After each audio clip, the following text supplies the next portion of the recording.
We're at a new track this week, and it's the first round of the 2021B Endurance Cup. We're at Bark River for the iDrive Sim Training's Bark River Brawl here in Michigan. We're finishing up practice here in Bark River, so we're going to throw it back to Atlanta. We'll watch the feature race from the Atlanta Long Run by iDrive Sim Training. Those are the best way to keep track, find out how to join, learn the details and all that. So it looks like we're gridding up here, Cody. Back to you. Yeah, we're about to grid up here as Josh and I are going to call this hopefully a lot cleaner race than last week, because last week was a mess. So hopefully this week is a lot better. As it's the Marwan Moftah round, 191 of the championship overall, 6th round of the 23rd season, we get ready in Atlanta. Grids on the left-hand side. I don't have time, and I promise that I won't talk your ears off. Green flag. Robertson gets a great jump in the middle, looking towards Kraus and other Kraus into turn one. Silva gets turned. Is he going to try and save it in the 63? He's going to come out behind his former championship rival. Over the jump for the first time, Luke Kraus gets nearly turned from Sindre. Robertson off the road, one car around in the back of the shot, and it's Jason Hook into turn one for the first time. Philip Kraus, Jake Robertson, Sindre Silva, Luke Kraus saving rags for the top five. Philip Kraus runs it wide. I think he was going to try and take to the Joker. That's going to hinder him as Robertson jokers and Sindre does as well. Hartley does as well. Forrest, everybody does. I'm a liar, except for the Krauses, Ragster, and the Kingsburys. And Jason Hook, who was crashed in turn one. So ending the first lap of the race, if you're a fan of NASA Rallycross and you've been around for quite some time, this is going to sound familiar from a couple seasons ago. Jake Robertson leads Sindre Silva and Matt Hartley ahead of Kieran Forrest as we begin the second lap. There's a lot of pushing and shoving there, but it was fairly clean there for turn one. So let's see what strategy will be the best strategy to use. As Hartley takes the Joker along with Robertson, so this jumps them ahead of Sindre. So Kieran jokers as well in the 44. Phil's going to joker in the 19. So I'm really going to focus on this on my monitor. So Sindre technically is in the race lead. If you were to think about these two battling, will Phil be able to take the fight to the 63 in the penultimate corner? A little bit shallow on the corner exit is the 19 of Philip Kraus. Remember, second all-time on the wins list. He has not won since Phoenix in 2020A, I do believe, so it's been quite some time for the man from Wisconsin representing Canada. Jake Robertson, Hartley, and Forrest still battling there. Sindre's going to joker in the 63, so he's going to come out behind Robertson and in front of Hartley. And we look at the strategy. That's going to complete the strategy of the top four. Forrest has finished his strategy, I should say. So Kraus and Moftah have not finished their strategy, nor has Loril and those five in the back have not jokered at all. So, Cody, if you're Philip Kraus, do you want to wait until the last lap to joker, maybe? I would either wait until you catch up to the field and the Kieran would be the next car in front of him. I would either wait until you catch up to him or, wait until the last lap, because then hopefully Sindre and Robertson start battling each other and they slow them down. So this way it'll play to Phil's advantage on jumping them to with using the Joker. So what Phil's hoping right now is for Sindre to catch Robertson and then them to battle and dice it up and really slow down their overall times. And then this way Phil can just jump them both when he takes a Joker whenever he feels like it's necessary. As Phil hit the wall in the fishbowl, Loril jokered to get him past. The two Spark cars in, looks like 7th and 8th. So it looks like Ray Kingsbury might have jokered.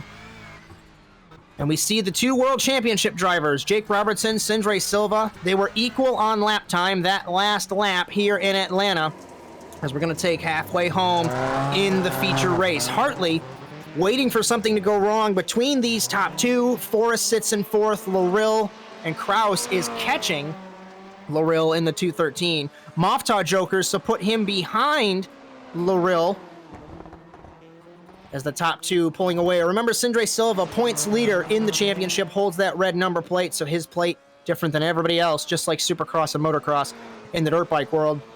Halfway home for Robertson. He ran a 44.1, Sindre 44.5, and the lap times get slower from there. I want to take a look at Phil's last lap. Here on lap number 5 that he completes was a 44.5. Equal to Silva that last lap. which Phil's got a traffic in front of him. Luke Krause has not jokered yet. He ran a 43.962, so we've been kind of sleeping on the 134 here. So he might be able to get something. And Sabian Ragster has not jokered either, so 44.762. And again, this goes off the conversation I had earlier. Really the monologue, I guess you could say.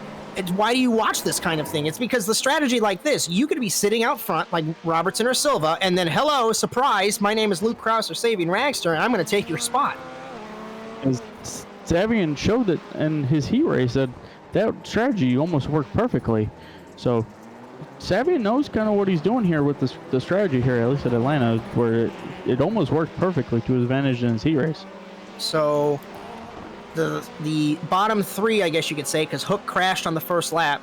So Philip Krause hit the wall again in the fishbowl. That's going to be hindering him. Luke Krause, Sabian Ragster, and Matt Kingsbury all have not jokered. So it's going to be hard to obviously predict when they're going to joker, but that's really going to upset this as Robertson's gone, taking lap number 8 ahead of Sindre Silva, 43.990 to a 44 flat. Krause, 43.884 for the Canadian, and he's going to finish another lap. He's going to finish his 7th lap here, and we'll see what this updates to. 44 flat. So, dare I say it, he's actually running an interesting line in turn 1. Dare I say it, he might catch these two, but he's cutting the grass on the entrance. As he takes the joker here. He takes the joker, comes out, nearly into Kingsbury, hits the wall in the 134. Kingsbury heads up driving. And we put Luke Krause into the 6th spot. So his first joker is done and dusted. Moftaw's there as well. And Philip Krause has jokered. We put him in 3rd. His strategy is done in the 19.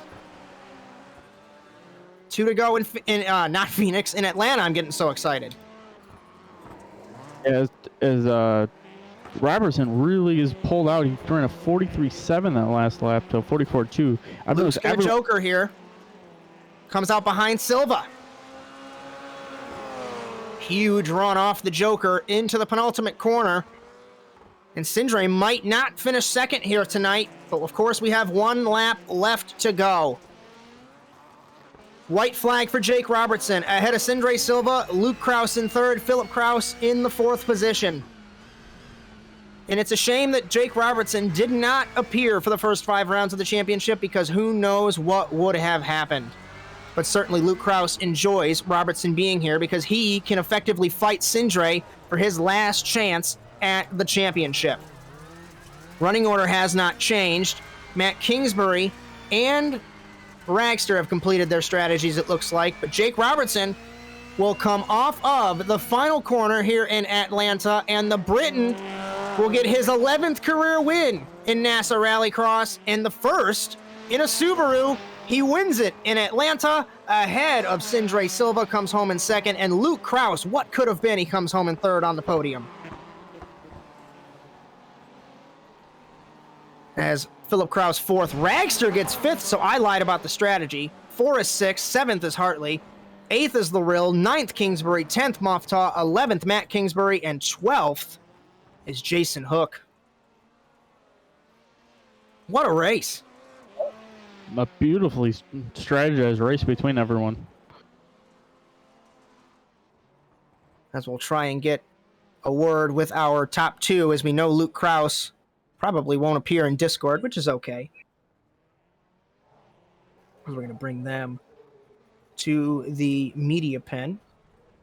I'm going to bring in, let me look. So, yeah, Krause isn't in Discord. So, I'm going to bring in Sindre Silva and Cody. 2nd place man is all yours. Hey there, Sindre. Hello. That was a great race by you. You played it like beautiful strategy, as we were kind of noting here that strategy was going to be kind of a big key tonight, as this track is kind of hard to overtake.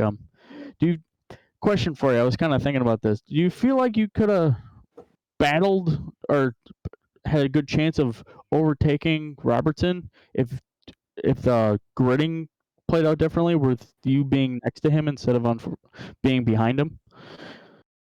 So we were side by side, but or on the grid. But basically, what happened in the T1 was a small little contact. He cut in a little bit early, so I lost it a little bit, and then I knew, okay, yeah.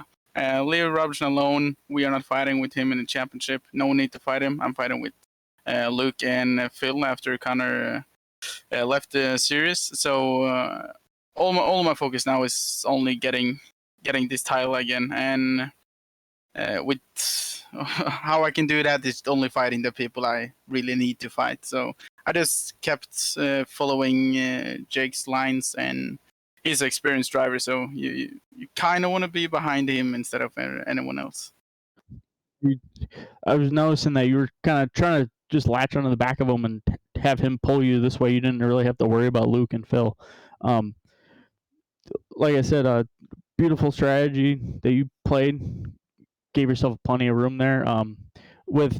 Did you notice that Luke had a totally different strategy? And we noticed that in the one heat that Savion pulled it, and he almost played it off. Were you worried about Luke doing the same thing, where taking the jokers really late may have him jump you with the strategy, or did you feel like that wasn't really an issue? No, so basically I've driven now I think 5 rounds or something against Luke here, so I kind of know his strategy. I think he needs to figure out the new strategy because yeah, I know he's always jokering late, so just push the laps you can push. You can't really do anything else, to be honest. You just push the laps you can push, and when I was just securing my pace and knew that, okay, this speed I can get through and get a decent lap times every lap. So I didn't even look at the relative at all watching Luke. Only thing I watched was Phil when he came out of the Joker the first time there. But yeah, now really focusing back or on the other people, just focusing on getting every line perfect. That's really the key. So no, I didn't get Luke. With that mindset, surely, wow, stuck on words tonight. Really shows why you are right now our 2-time consecutive champion. So, being our champion, who'd you like to thank to help you get on the second step of the podium tonight? I want to thank Fox Gaming for awesome support throughout the season and through the season we're going through here now with the World Championship qualifier coming up. I want to thank our sponsors, Power, Earthquake, Spaderbank, Nocco, Adidas, for sponsoring the team and everyone in the organization throughout the year.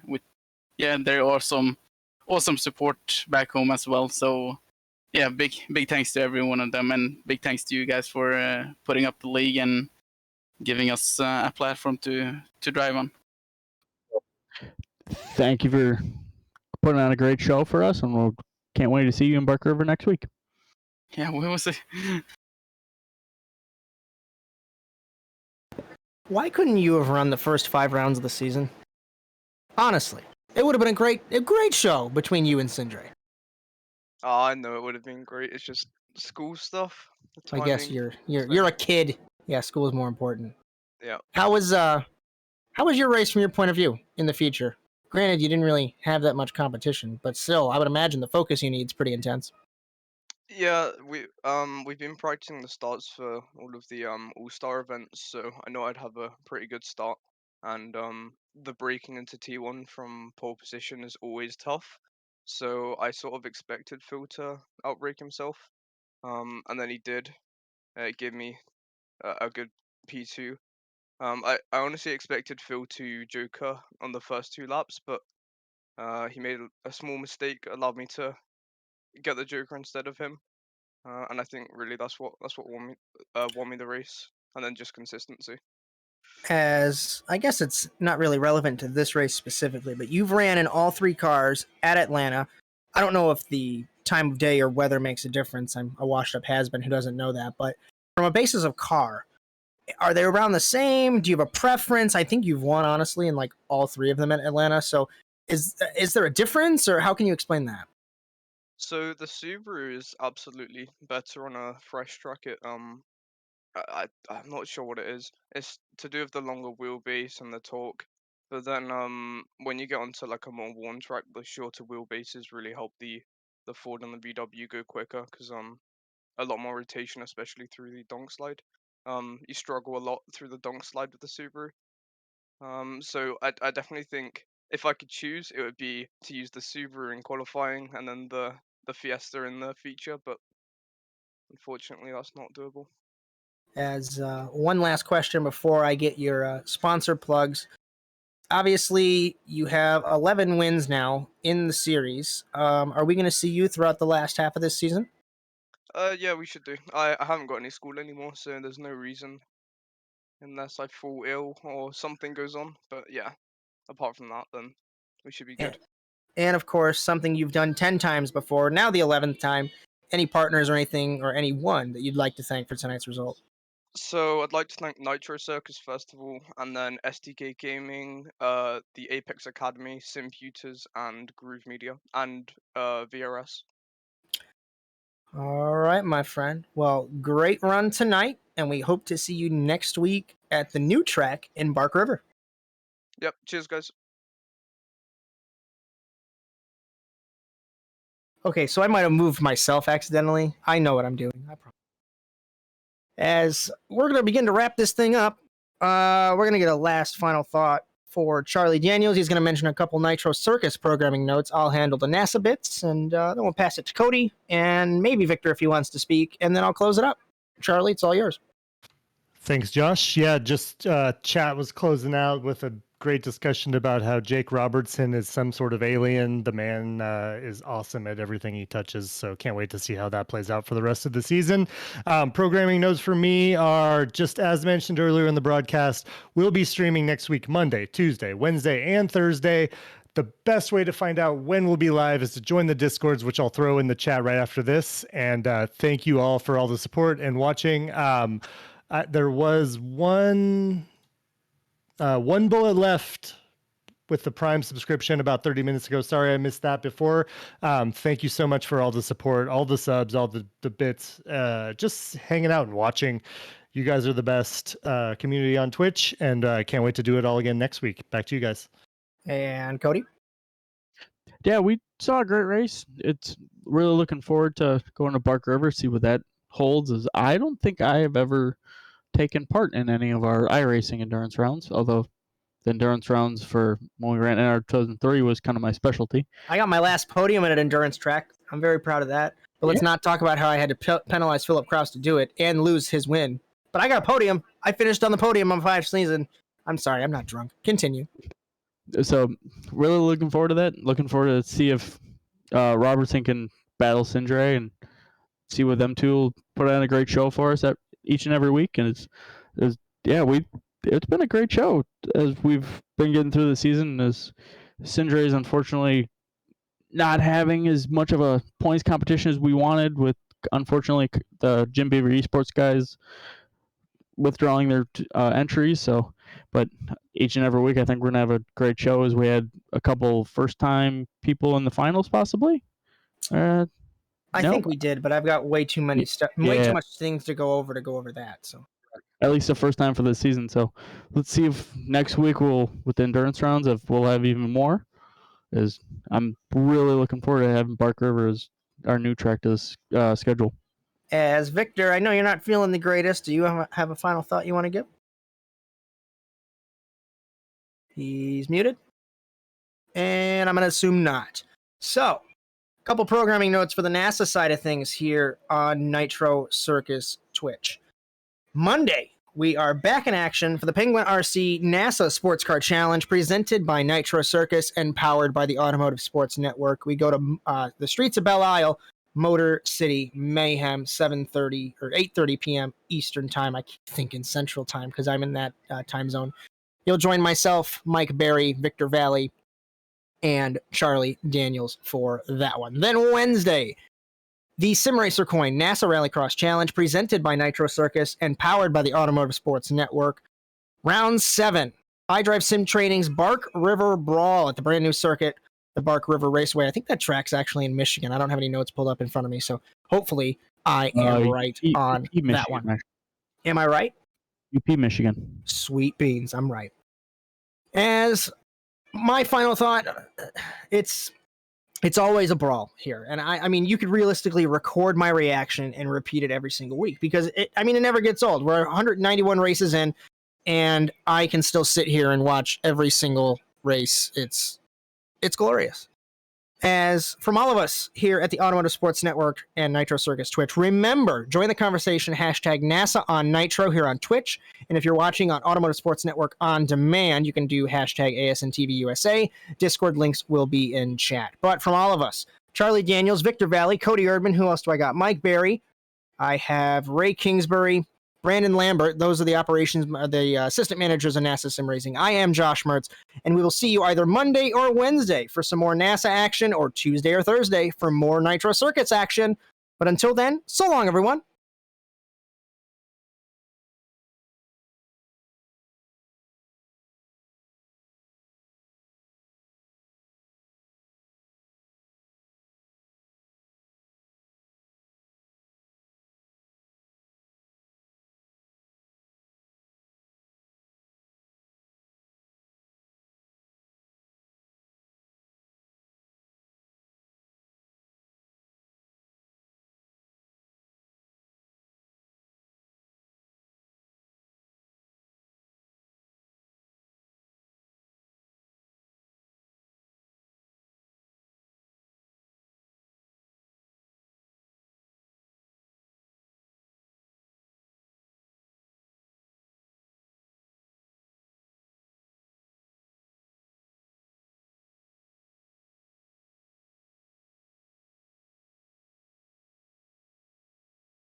So it looks like the cars are flying and floating, but it's not. I just realized that I messed up my intro. Welcome to Nitro Circus Twitch, everyone. I got so distracted by the floating cars, and I was going to make a pun about how the cars are floating and flying through the air. We're getting ready for the iDrive Sim Training Bark River Brawl here at Bark River International Raceway in Bark River, Michigan. It's the Sim Racer Coin NASA Rallycross Challenge presented by Nitro Circus and powered by the Automotive Sports Network. I had a fancy script written up. Not only did I mess it up, but it's completely irrelevant because our two podium guys last week, Jake Robertson and Sindre Silva, they are not here. The accident in turn 1 of the feature race gave Sindre Silva a tier 4 penalty, which accumulated him penalty points to miss the race. But then discussions with the leadership team amongst the leadership team and with Sindre Silva has resulted the Norwegian being banned and disqualified from the championship. So Luke Kraus will be put into the championship lead, and we will go through all of that information in just a couple moments. As it's Cody Erdmann next to me in the commentary box, I am Josh Mertz. We have Victor Vallee in the production truck and Charley Daniels in Twitch land. We're going to jump right into it, taking a look at our format. Getting ready in Bark River. 3 heat races as we have 20 cars. So we'll have 7 cars, and 6 cars. This graphic actually, I believe, is incorrect as we have a shorter race given fuel constraints. So 6 laps and 5 laps and 8 laps, I do believe. We're prepared. I promise. We're prepared. And we'll figure out the laps together. But anyways, the top 2 from each heat race will transfer through to the semifinal. Then 2 semifinal races. The top 3 will transfer out of that race. And then we're going to have 12 cars duking it out on this 1.5-mile circuit. Drivers' Championship, presented by Simracer Coin, the cryptocurrency made by Simracers for Simracers. And our 20 Simracers will race to own the winner's coin tonight. You'll notice no Sindre Silva, as I mentioned in the opener. The Canadian Luke Krause ahead of the, well, technically, Wisconsin driver representing the nation of Canada, Philip Krause, and no relation between the two. 7 points is the gap given the disqualification of Sindre Silva. What craziness has happened in the last week. Connor Parisi realistically could show up and probably win the championship, but JBE is still out of the championship. Matt Hartley, Ray Kingsbury, Magnus Okenhaug, Matt Kingsbury, Jason Hook, Larill, and Cryer, the rest of the top 10. As we look at the Manufacturers' Championship, Constructors' Championship, I promise, I am messing this all one up today. Spark LLM, 232 points. I don't think that graphic's right, but we're going to figure it out. Fiercely Forward is second, and Jim Beaver Esports is in third. Okay, I don't even know my own point standings. The Manufacturers' Championship by Ferris Shifters. Shift your way to the top. Facebook.com/Ferris Shifters. 196 points for Subaru, 80 back is Ford, and 94 is Volkswagen. That championship relatively sealed. And wow, that actually is correct. I got confused from the sports car ones. I know what I'm doing. I promise I'm not drunk. As we get ready for the last graphic to show up, the Sportsman Cup, presented by KES Industries, Keep 'em Spinning Industries, Adaptive Controls for Sim Racing. We see Ray Kingsbury, 46 points ahead of Daniel McDonald, as Kingsbury is the only driver to run that championship all season long. iDrive Sim Training, by the way, drive safe, arrive safe, idrivesimtraining.com.au. We want to go over that sponsor plug as I kind of ruined that one. But we got a good battle with Feldman, Teal, Wetz, and Lambert. Cody Erdmann, you just got here. And what do you think about this track? And what do you think about Sindre's penalty? Yeah, well, we're going to be here. So got a little stuck in traffic on the way to UP, Michigan. This track is definitely going to be different. I've done a little bit of laps on it. It's really different compared to like Crandon, in my opinion. A lot of like left and rights and blind corners, so it should be definitely a good race. Yeah, the Sindre penalty, it really shakes up our whole program because we're used to seeing that 63 car out front, and we won't have that. So let's see who. I think I was 1 week early on saying let's see who rises to the occasion with Connor leaving. Well, now let's see who rises to the occasion with Connor and Sindre both being gone. So should be a good battle. We got both the Krauses, Phil and Luke. Those guys seem to be fast, and those guys were the ones able to keep up with Phil or with Sindre and Connor. So with them only being 7 points between each other, it's gonna be a really good battle between them now. As we take a look in practice, Daniel Aish, 118.385. David Schofield, 118.512. Philip Krause, 18.6. Hook, Kingsbury, Lambert, and Howell. And then we go Fleming and Tard, the top 10. Ray Kingsbury just got here as well, breaking the fourth wall. He teaches 7th grade at one of the schools out there in Connecticut. He attended the 8th grade graduation to celebrate his first class that he taught. And he spent all night there, and he just got here. So I'm surprised that Ray Kingsbury's up on pace, roughly second and a half off of Krause. But this track is so big, being a mile and a half, so many jumps, reminds me of Crandon. And we certainly a lot of opportunity to make a mistake. As we begin qualifying, 5 minutes, 3 laps, and we will see who will take pole position for heat number 1. This race will be a rolling start. If we remember Wild Horse and Wild West, we will have a rolling start in each of those races. As we Charlie Daniels asks in Twitch chat how the Sportsman Cup is scored. It is the driver's overall points total. And Charlie Daniels Hello, sir. How are you, and how is Twitchland? Thanks, guys. I'm doing great. Cannot wait to see how the rest of this series plays out with the big change up top.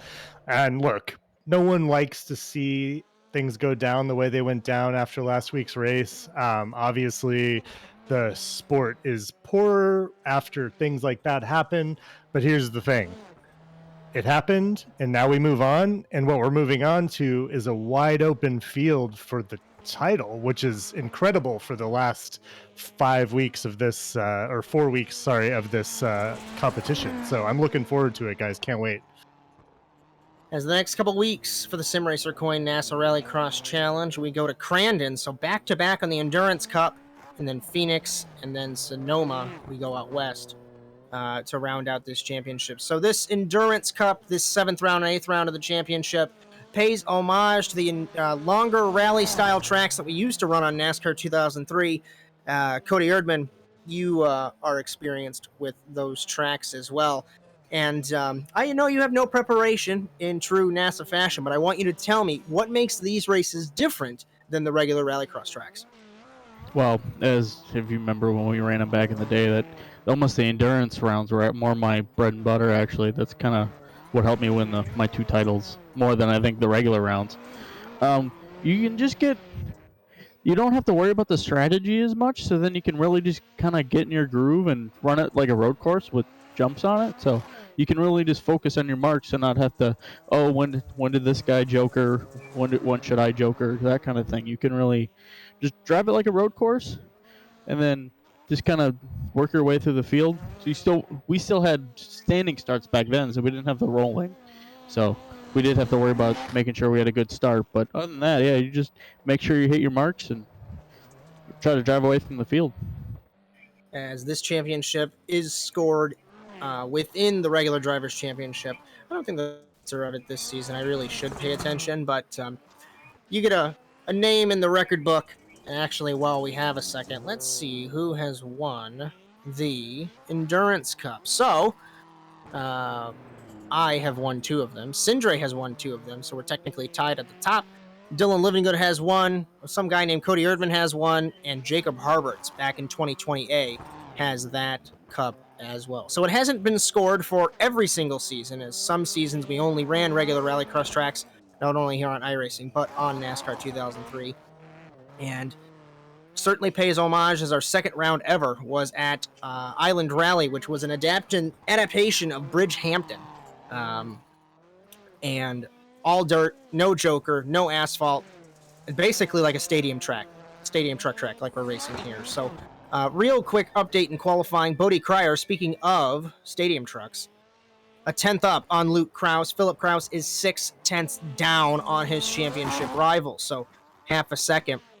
I dare say it, I don't think that's a super big gap because this track's a little bit bigger, and it's really going to be dependent on line. And like we mentioned before, this track is all dirt, meaning there's no asphalt underneath this dirt. So it's not like you're going to get gripped up like at Daytona or Hell or wherever else that we raced, like Atlanta last week, for example. So we're getting ready for the first heat race, and I seem unprepared because I don't know what to expect, Cody. This race is going to be awesome.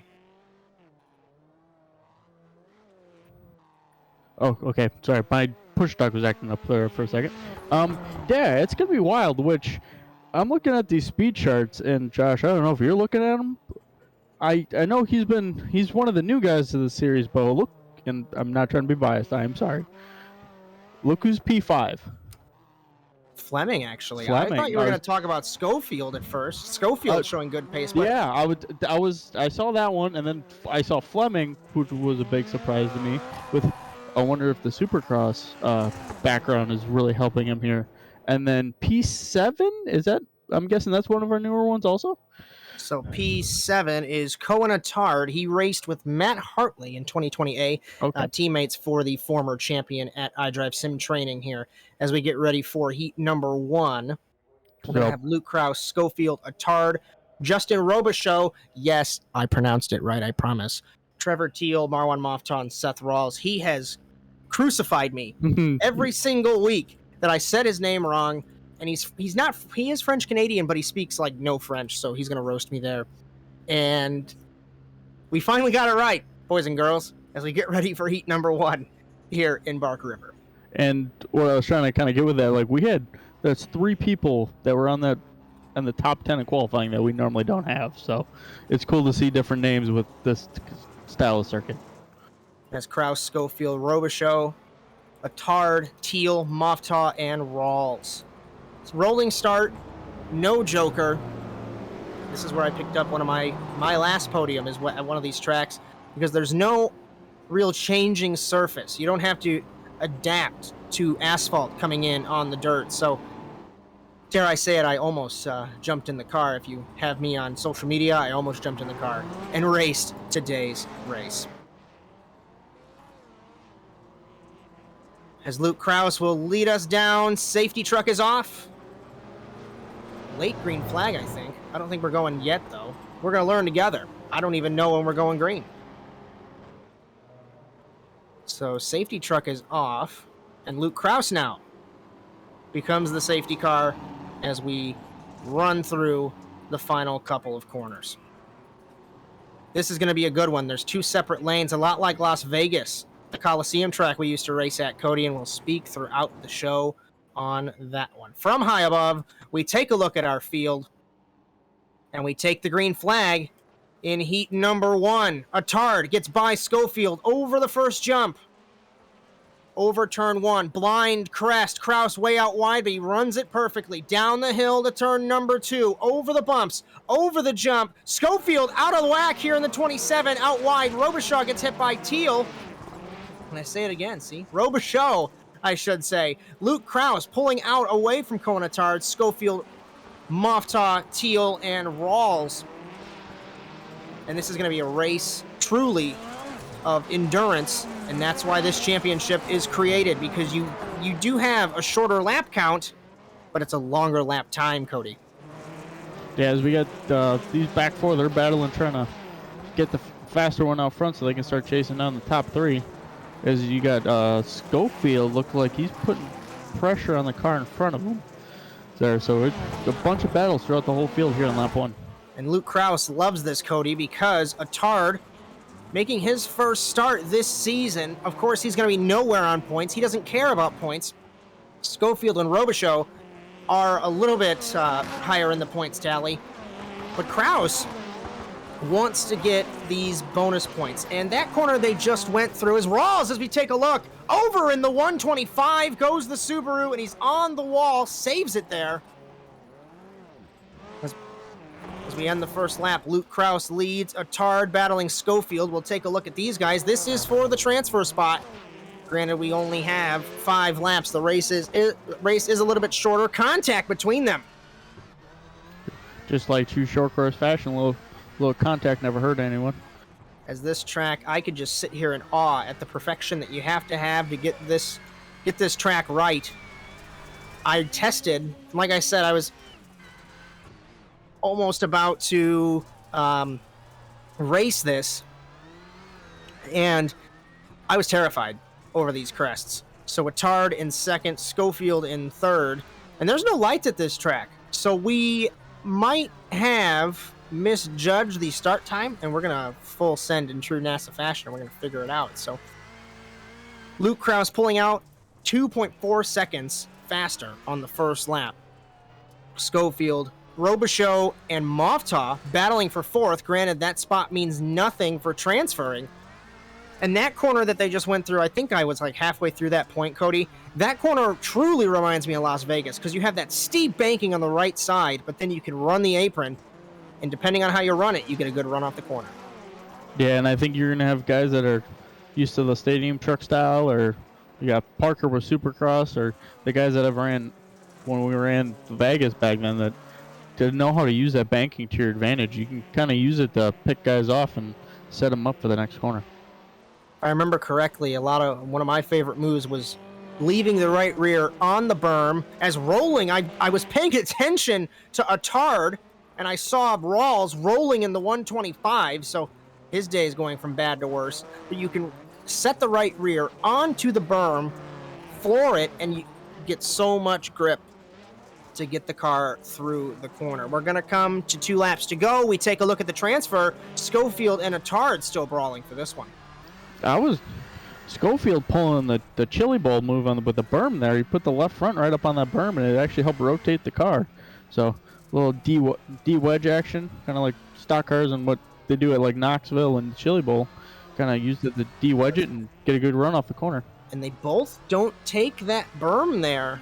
I'm gonna expect people to run that because you have to clear those doubles, just like the Wild Horse track, as these tracks obviously not designed for these cars. So what's important is not getting stuck in the whoops. Kraus loves this. 1.4 seconds faster last lap than Attard. Schofield wants to get redemption from Norway, remember. He did not make that feature, and he was in a transfer spot and had connection issues. I think he made the week after, but still, if it was me, I would want to redeem myself 3 times over from that incident. Yeah, that was a really unfortunate battle, or unfortunate circumstances, because then he was, I think, half a car length from the last chance, too, of making it in. So, real poor circumstances there, and he's trying to redeem himself here in Park River. As Kraus over the jump, getting close to taking the white flag. Attard still holding that spot over Schofield.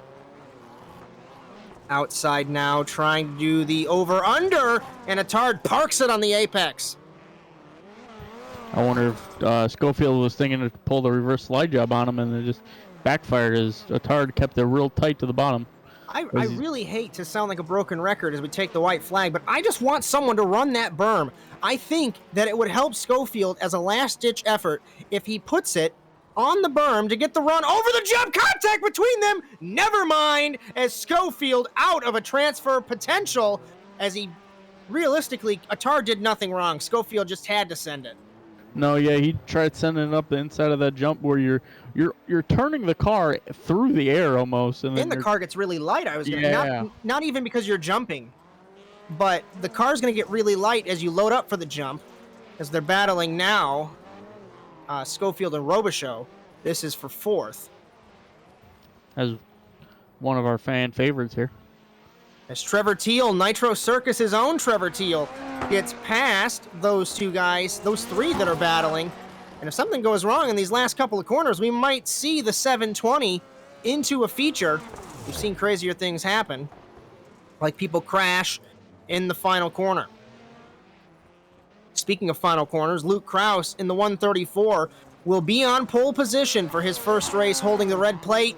The best possible spot to maintain the championship lead, and the Canadian will come off of the final corner to win Heat 1 here in Bark River. And Cohen Attard, infamously one of the most aggressive drivers in the series, makes a feature in his return in the 131. I think Trevor Teal sent it through the berm just to amuse me and had a rough ride. He will come home in 3rd. Schofield, after crashing, will come home 4th. 5th, Robichaux. 6th, Moftaw. And 7th, Seth Rawls. Charley, Twitchland Heat 1. How's it going? We've got our very first official Forest's flat-out fact. Kieran Forrest, he says, the Subarus have a major advantage at these truck tracks as the longer wheelbase and stability aid in the handling around the course. So good intel there. Speaking of Subarus, we're going to have 6 of them in this second heat race, and the Lone Ranger is Matt Kingsbury in car number 21. So Bodie Cryer, which when we were loading into the session, we were off mic. I think it was Victor Vallee said that Bodie Cryer's got like a 6,000 die rating, so he certainly knows what he's doing at these tracks. As Ray Kingsbury, Matt Kingsbury, Andrew Howell, Jason Hook, Daniel Aish, and Nathan Ramsey. So dare I say it, that Ray and Matt should just park and really make it a DGR fest for the transfer spots. And I make fun of it all the time as a joke. That team every week brings 8, 9, 10 cars, and the involvement that they have not only with the cars, but iDrive Sim Training, Ferris Shifters being sponsors, words are hard, and partners of this series makes it that much better. Let's remember, the Simracer Coin NASA Rallycross Challenge brought to you in part by Ferris Shifters. Shift your way to the top Facebook.com/Ferris Shifters if you're looking for a new shifter for your sim rig. Cody Cryer, Ray Kingsbury on the front row.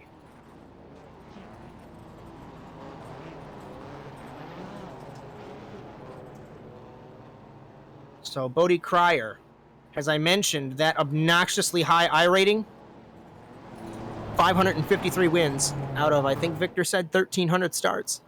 So certainly knows what he's doing. Almost. And yes, 50%. to confirm to chat, sorry, Cody, confirming to chat, we do have a rolling start at these endurance tracks. Go ahead, Cody. I would say that it's almost 50%. So yeah, it's pretty good as we're coming to green. This is awesome. 41.58 once Victor Vallee crunches those numbers. And Cryer's going to try and make it yet another victory as we take the green flag in Heat 2.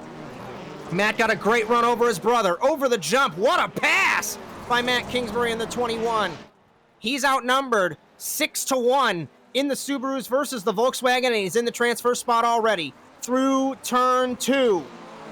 Cryer runs it wide to the inside. Goes Hook on Kingsbury. They nearly nudge. They do nudge. Ray to the inside of Hook, as this is a spicy battle for the transfer. We're only halfway through the first lap. Over the jump. Hook gets hit by Kingsbury. Hook out wide. He gets passed by Aish, his teammate. Over the crest. Once again, Ray sends it to try and pass his brother, but Cryer loves this. Way out front. As Hook was trying to do the 2-for-1 special in that long left-hanging sweeper, as these three are battling hard trying to get that second transfer spot because they know Bodie's just going to check out with this being a specialty. So we actually have 4 of them here battling this. Matt gets sideways but saves it with that all-wheel drive. As one car that knows what he's doing around these tracks is Matt Kingsbury. The one time that he has won a race. Look at Cryer real quick on the berm, finally entertaining that, but he runs it. Wow, saves it. Into the wall, though. Really squirrely over the double there, and that's probably why that I've quit, because if I was driving, I would have sent it and kept doing that every lap. But Matt won in 2020A at Wild West, so he knows how to get it done on these tracks. So Ray, Hook, Aish, Ramsey, Howell, that's the running order out of the transfer spots. 1.1 seconds from Cryer to Matt Kingsbury, and it looks like the Volkswagen might be catching up to Cryer here. Yeah, as Matt's putting in a good pace here. One thing I noticed on these restarts, we'll have to pay attention to them. So be the outside of the first corner, and it'd be the inside of the where you kind of jump up and make the right-hander. On that left side was where the faster guys are, and Ray was third, but there's a bump there coming up to that right-hander, and that's what slowed him up. So it's almost an advantage for that outside lane to come around. That's how Matt got around him. So we'll have to pay attention to that in the feature. As we ride on board Bodie Cryer in the 05, let's see if he's going to run that berm again. He ran that the last lap. He's going to realize his mistake, and that's exactly why that they don't run that, because I think the car, you don't straighten out off the banking before you hit the berm, and it's loaded up for that berm, and it's just all kinds of cross weight that I don't understand about a race car, and that's probably why Cryer ended up in the fence. Yeah, you just got really bouncy there. As you notice, a lot of these cars, they don't land that great. Into the wall! As I was looking off screen trying to check chat, and I saw Cryer into the fence from the race lead. I'm taking a look off monitor. He jumped through turn 1, way out wide in the 05. He was fine. Oh, he pointed it to the left. That was weird.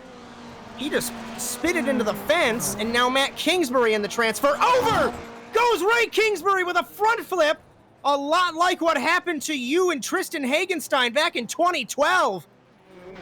And turtled is the 25 of Kingsbury. As Bodie's looking up the inside of Matt here. I think Bodie just caught that bump wrong, or one of the bumps landing wrong, and it just set him sideways. As he's trying to do everything in his power to get around Matt here. Let's see if he uses the berm to his advantage. Oh, this is going to be exciting. This reminds me of 2016A when we were battling for that championship in Las Vegas. We had so many different lines, and they disappoint me by taking the inside of that corner. We're going to take 2 laps to go here in Michigan. As we take a look at the championship, These bonus points will matter in the midfield battle. Matt Kingsbury 70 back, but Cryer is 78 back. That's going to be 3 points to the winner and 2 for second place. It looked like Hook learned his lesson that time, and he had a lot better landing there. As I think we have a Forest flat-out fact. Charlie Daniels, what you got? Yes, sir. Little intel from the pits. Comms is nothing but love. No harsh feelings from Hook or Ray there. It sounds like they were both apologetic and understood what happened there. Awesome. Thank you, Charlie. And thank you for letting me throw you into that pit reporter role. Meanwhile, Matt ran it wide. He's got the power off the corner. And what a maneuver from the man from Connecticut. He holds the spot ahead of Cryer. And this is the kind of stuff that I like. And I mentioned last week off air, people ask me yet again, why have I quit? This is why. I think I enjoy watching instead of driving. It is so inch perfect that you have to be. Yeah, as Matt's putting on a great performance here to keep behind our truck track aces, we should call them. That bump right there, I noticed, is what's affecting the guys on the start here. So as we're coming, we just got the white flag here. Look at Hook right behind. I hate to cut you off, Cody. I genuinely do. Yeah, but look at Hook behind Cryer. If something goes wrong like that, Kingsbury's around in the fence, and Commentators' curse takes him out. So ignore me. I think I'm just going to shut up. No, you're good. You're totally good. As Cryer takes the lead back and Jason Hook inherits the transfer spot. I'm going back to what I said at the start. So Ray flipped. Matt put it in the fence. They weren't supposed to literally listen to me and crash, but apparently they did. Well, and I think we just kind of saw in real time what happened to Bodie, how he lost the lead. Is probably the same thing what just happened to Matt there. Just you catch the landing wrong, and these cars aren't meant to jump this high and this far, so with at least not having a good landing underneath them, so it just bounced underneath them and sent them the wrong direction. And a friendly reminder to all of our new viewers here on Nitro Circus Twitch, we do run with damage off on these truck tracks. You can send it over these jumps and not die after one corner. Bodie Cryer, unless Hook can get a good run off the corner, no. Cryer overcomes that crash in turn 2 and wins heat 2 ahead of Hook, who comes home in second. Daniel Asian third, Kingsbury fourth. So it's a DGR 1, 2, 3, and Matt Kingsbury fourth, Ramsey Howell Kingsbury. Looks like that's the running order. As this broadcast also brought to you in part by iDrive Sim Training. Drive safe, arrive safe. You can check them out, idrivesimtraining.com.au. As once again, trying to make it a point to thank all of our sponsors here for the Simracer Coin NASA Rallycross Challenge here on Nitro Circus Twitch and on ASN On Demand. We're waiting for Kingsbury to finish the race after he rolled it. I brought that up. I remember at St. Eustache. I think it was either you that landed on Tristan or the other way around. And the funniest thing is, you two crashed and gave me the race win. It was 2012B in Canada. Yeah, that jump was so easy just to kind of run over each other and send each other flipping. And if I remember correctly, that's what happened. Especially because of the lag that NASCAR 2003 had. Yeah. As Kingsbury sends it over what was supposed to be the Joker to end the heat race in style. And yes, we're not running the Joker because there was a big internal debate on that one. Charlie, how was Heat 2 in Twitchland? Oh man, people are loving it. We got another Forest's flat out fact for Heat 3. All the Fords in today's race are in this heat. So they all got bunched in the same heat together. So it'll be interesting to see how those perform relative to everyone else. And we have a question from 1HP Rob in chat. He wants to know, what's the starting track state? I think it is 0, but I don't want to say anything because I don't set the sessions up. That's all Ray Kingsbury. He handles all of that. So, as Victor tells me in my ear, 0% for qualifying.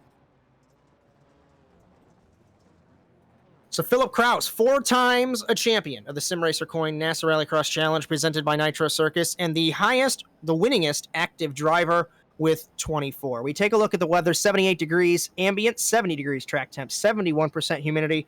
Certainly true for northern Michigan and the Midwest. It felt like it was 900 degrees here in Indiana. Agreed. And I'd like to think in Wisconsin it was the same. Yeah. Wind is to the south, 14 miles an hour. We'll notice over the jumps throughout that one. So Philip Kraus, like I said, 4 times a champion, 24 times a race winner in this championship. And the only one left of the old guard, you could say, from NASCAR 2003. And I was joking with him continuously that he's a washed-up has-been, and he just continues to make me to be a liar. Parker Fleming, and we're going to make it clear that Parker Fleming races for Cody Erdmann, but Fleming, second. Third is Forrest. Third is Hartley. Fourth is Forrest. Then we've got inaugural champion Brandon Lambert at the tail end of the field. Green flag in Bark River. Over the jump for the first time, Forrest and Fleming come together in the 2 Fords. Over the jump, Hartley in fourth, trying to make something happen.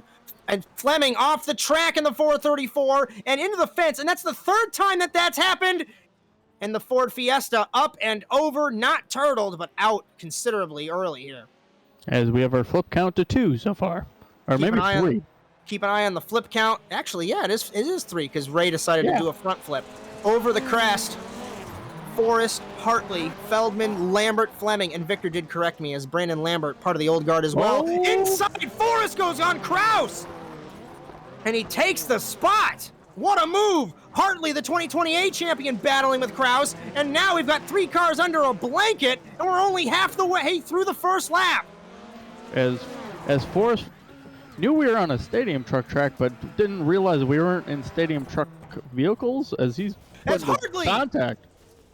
into, and so is Feldman into Hartley.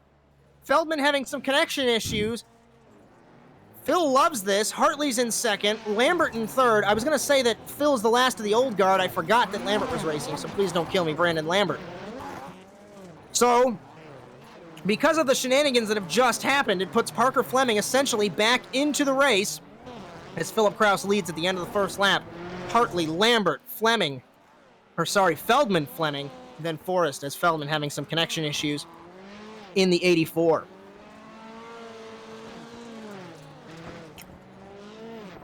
As Hartley runs it wide in the 48. I don't know if he deliberately ran wide or what, but I was taking a look at Hartley there. As Lambert in third, Feldman fourth, Fleming, Forrest. What could have been for Forrest? He had such a great run and then taken out in that corner.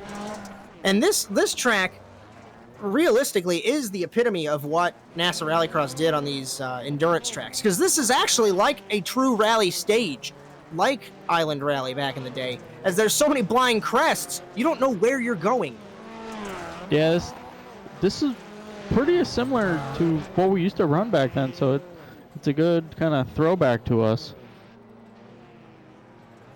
As Kraus still leads in the 19, Hartley in second, Lambert in third, Feldman fourth, Fleming in fifth, and the midfield is tightening up here. Feldman still having some connection issues. Remember, the sole female competitor of our series from Australia. Parker Fleming, the former Monster Energy Supercross rider, in the 434. And I can't help but look at the lap times that I just witnessed from Philip Kraus. 1 minute 18.822. Hartley 1 minute 18.823. Talk about identical laps. As it's almost like 1997 Jerez for any F1 fans when they had 3 cars run the same lap time in qualifying.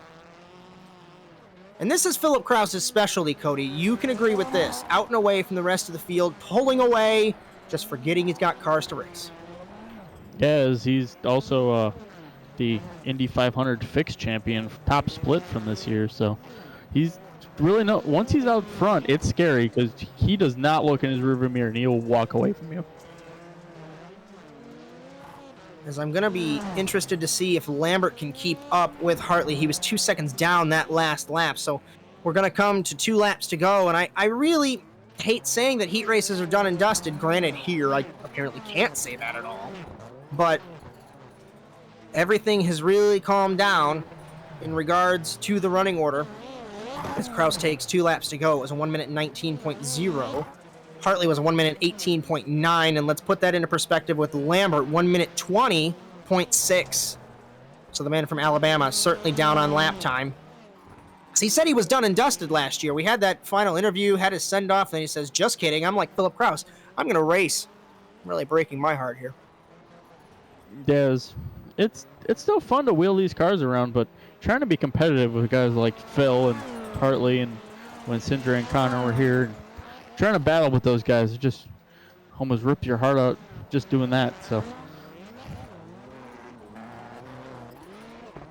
Fleming, Forrest, and Feldman. That running order has not changed. I think Feldman, while she's having her connection issues, we missed her. I think she put it off the road in the 84, and I hate that I missed it, but she's been blinking. Might have pulled out of the way as well. I'll try and get a recap on that. But out front still, Philip Kraus. If you're just joining us here on Nitro Circus Twitch, we are in Heat 3, getting close to the semifinals here at Bark River. And I think the track state is being reset for the semifinals, so we're going to see some loose dirt as we take the white flag for Kraus in the 19.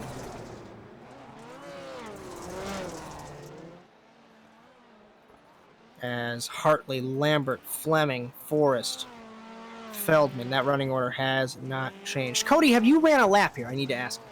Yeah, I ran a lap here in some stadium trucks, just trying to figure it out a little bit. But about a month, about a month or two ago, I ran a couple laps here, just having some fun.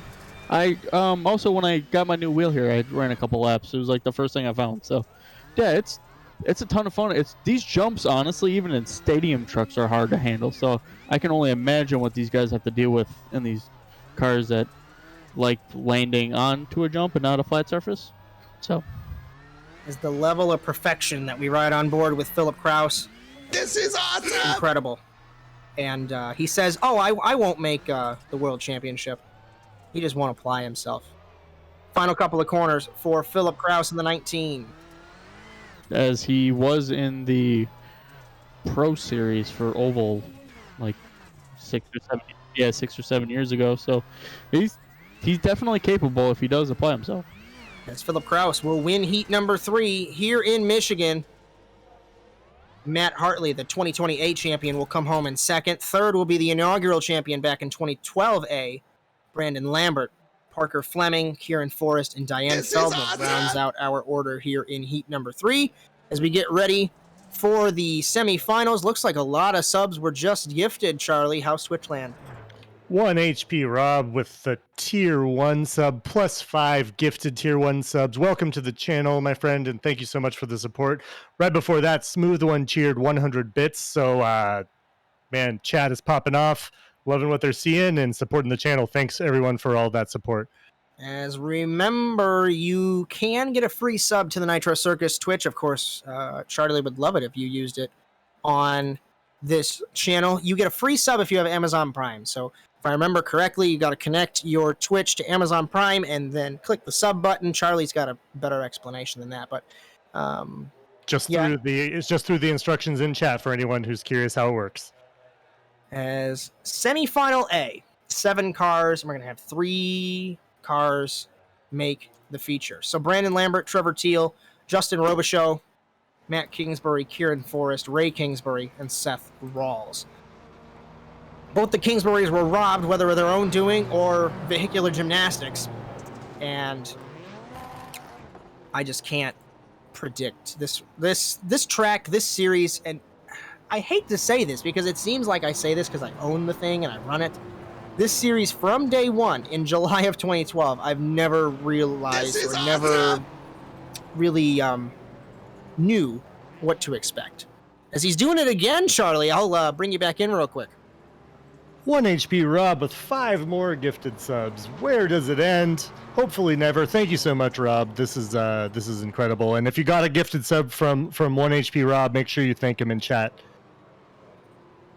As Charlie Daniels, our trackside reporter and stuck in Twitch land somewhere in the multiverse, letting us know how that goes. As we get ready for semifinal A here, Cody, Trevor Teal, Brandon Lambert on the front row, And we've seen Teal get so close in the past. Let's see if today will be his day. Green flag for the 6th lap semifinal in Bark River. Kingsbury did it again, and he takes the transfer. Sorry, takes second. Forrest clipped the curb. Teal off the track at the 720. Through the whoops. Ooh. Turn 3. Running it wide is Teal in the 720. Rawls battling Forrest. Teal off the fence. Robichaux is into the picture in the Subaru, sorry, the 93. Through turn 3, turn 4, the chicane, and over turn 5 crest. Matt Kingsbury loves this. Hopefully no one lands on each other. Forrest and Rawls beating and banging down the order. Contact in the air between the two cars. Rawls is going to save it using the berm. What a save for the 125. I'm going to shut up for a moment to give you a moment. But whoa, Forrest is over. Never mind in the 44. And once again, this track unrelenting. As these guys are just going crazy here trying to get in this final. We've had a couple guys pull the Kyle Larson and use the fence. Flip count is at 4. Transfer spot heating up. Robichaux, Teal, Ray Kingsbury, Seth Rawls. At this point, all these guys are going to wad it up, and Forrest is going to be back into a transfer spot. Teal pushes it wide on the berm in the 720. And I think that's proof as to why you don't ride the berm, because your car's all kinds of upset. At the end of the first lap, Matt Kingsbury leads ahead of Lambert, who clipped the wall on the jump on the left-hand side. Over the turn 1 crest, down the hill once again. Single file throughout the field. It has calmed down. We got 5 laps left, and anything can happen. As Matt's kind of checked out here a little bit with Lambert and P2. Then we got a 4-way battle for P3. So let's see who can hop in, because I am having a very blonde moment. Top 3 advance, right? Top 3, yes, sir. Okay, so we got a 4-way battle with Robichaux. He did check out a little bit, though. These guys behind him are battling. Let's see if Teal can capitalize as he bowls him out of the way. Robichaux and Lambert were both pointing towards the wall, landing off the crest. So if that can tell you anything about how these guys are pushing, Rawls to the inside of Robichaux. 93 versus 125. Contact between them and the two Subarus. Over the jump, and Robichaux slides it. Can he save it? In front of Kingsbury, he does. Remember, all-wheel drive in these rally cars. As Kingsbury does the 2-for-1 special. Oh, he won't get it, though. Running the inside. Rawls is going to send it on Robichaux, and so does Kingsbury, and they're all off the track. Oh, this Teal is over in the 720. This is a mess. Rawls is stuck on the wall, or sorry, Rawls is stuck. Rawls and Ray are both stuck on the track. As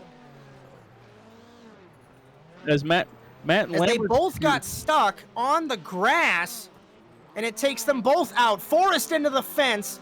He's battling for the 4th spot, so this is going to put Kingsbury comfortably, Matt that is, out in front. Lambert in 2nd. 3rd is Justin Robichaux in his potentially 1st transfer spot.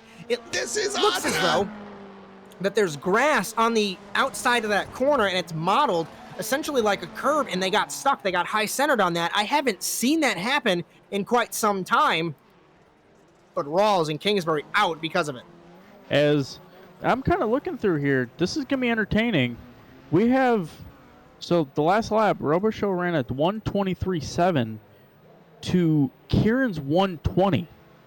So he's really coming. So I wouldn't be surprised if we get to the white flag and Kieran's right on the back bumper of Robichaux. You have to remember that they all essentially killed themselves in this corner, bowling over each other. So that might be why there is a little bit of a lap time difference as we take crossed flags in semifinal A. This truly reminds me of an endurance track, as these guys, long race, Kingsbury, Lambert, Robichaux, Forrest. Last lap, Forrest was a 10th up on Robichaux.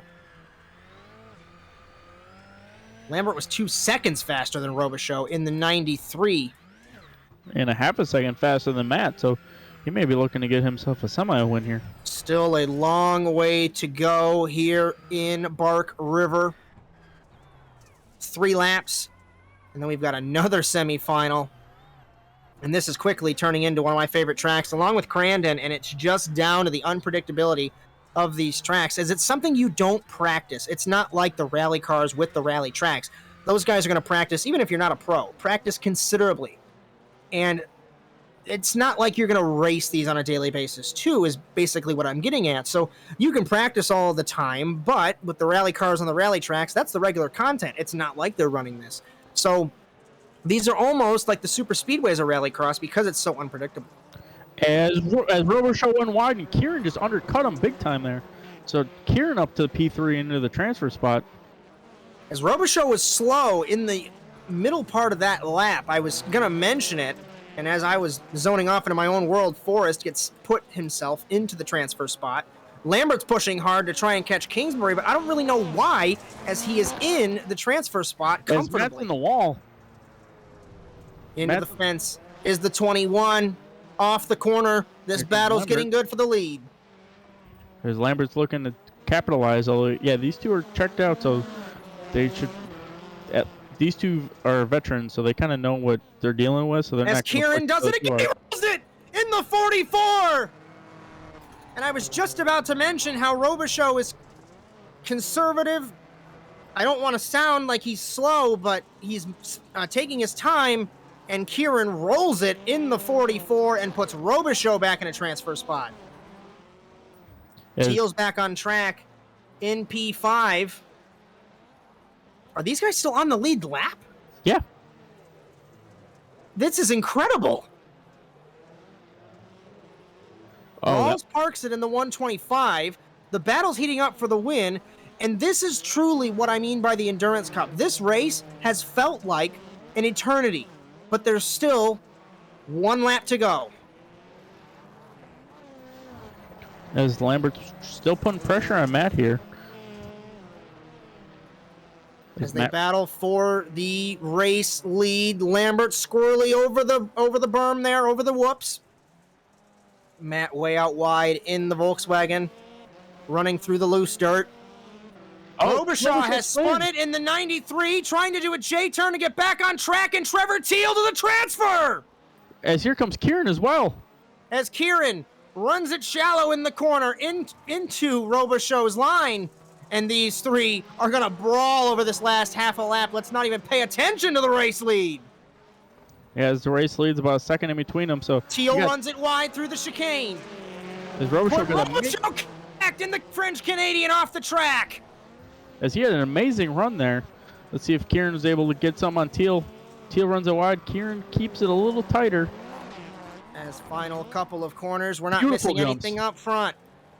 Inside of Teal goes Kieran Forrest. This is for the transfer spot here in the semifinal A. Kingsbury's going to win this race. Forrest to the transfer spot. Teal to the inside. Final couple of corners. Running it wide, deep into the corner is Teal. Side by side, very respectful Ford versus Subaru contact between them. Forrest slides it, gets on the power and saves the car. Teal runs it wide in the corner, parks it on the apex, contact between them. We've got one corner left, and the transfer's still here. Final corner, final opportunity, and it's going to be Kieran Forrest transferring in Bark River. As full-on Supercross vibes there in the last chance, trying just to make their way into the final. Elbows up. As Trevor Teal immediately parks and disconnects, Kingsbury, Lambert, Forrest, the transfer. Teal will come home in 13th. Robershow 15th. 17th, Kingsbury, 19th, Rawls. Let me take a drink. Charlie Daniels, Twitchland. Speechless. Everyone's speechless at that battle for that last transfer spot. Wow, what a great race between Kieran Forrest and Trevor Teal there. I don't know what more to say. 1 HP Rob, it's the transfer spot curse, talking about all those wipeouts in transfer positions throughout the race. Man, that's maybe one of the most exciting races we've seen all season, guys. Wow. As we have one more left here, boys. Semifinal B, 7 more cars, 3 more will transfer, and 6 laps. If you're just joining us here on Nitro Circus Twitch, welcome to the Simracer Coin NASA Rallycross Challenge presented by Nitro Circus. Cody Erdmann, Josh Mertz in the commentary cube. Charlie Daniels in Twitchland, Victor Vallee in the production truck. As we have one semifinal left, 7 cars, 3 will transfer, and this 6 laps feels like an eternity, and that's probably why these guys have been crashing for the transfer spot. This has been a wild turn of events. Reminded me of what Charlotte was like. Just when you said Charlotte, I remembered the NASCAR 2003 version of Charlotte and how crazy that track was. That was a mess, and it's still, I think, how many times did I win there? 3 times? I think 2. 2 or 3. I never won there. I can check the stat book while we have a down moment here. Let me see. Drivers win per track. We go to Charlotte NASCAR 2003. Chris Wetz won. Cody Erdmann 2. Dylan Livengood 1. So we ran there 4 times. And then we got Ray Kingsbury. He can chime in at any point that he likes. But how crazy were those races? It's a blast. I was having a really good battle with Seth and Justin despite our little coming together. Unfortunately, somehow I got stuck on a blade of grass, which meant I had to tow. That was an interesting conundrum. I didn't know a blade of grass had such strength. As we get ready for the second semifinal here in Bark River, this broadcast brought to you in part by Simracer Coin, the cryptocurrency made by Simracers for Simracers. And these specific 7 Simracers will race to own the winner's coin tonight, but you got to get through the 6 laps to do so. Over the jump, Aish leads Fleming, Schofield, Ramsey, Moftaw, Howell, and Feldman has crashed at the start. But if we've seen anything happen in that first semifinal, Feldman might win the race at this point. Through turn 2, very clean through the start. Everyone nice and tidy. Ramsey runs it wide. Schofield to the inside of Fleming in the 434. Over the whoops and through the chicane to the second crest. And this is where it gets dicey.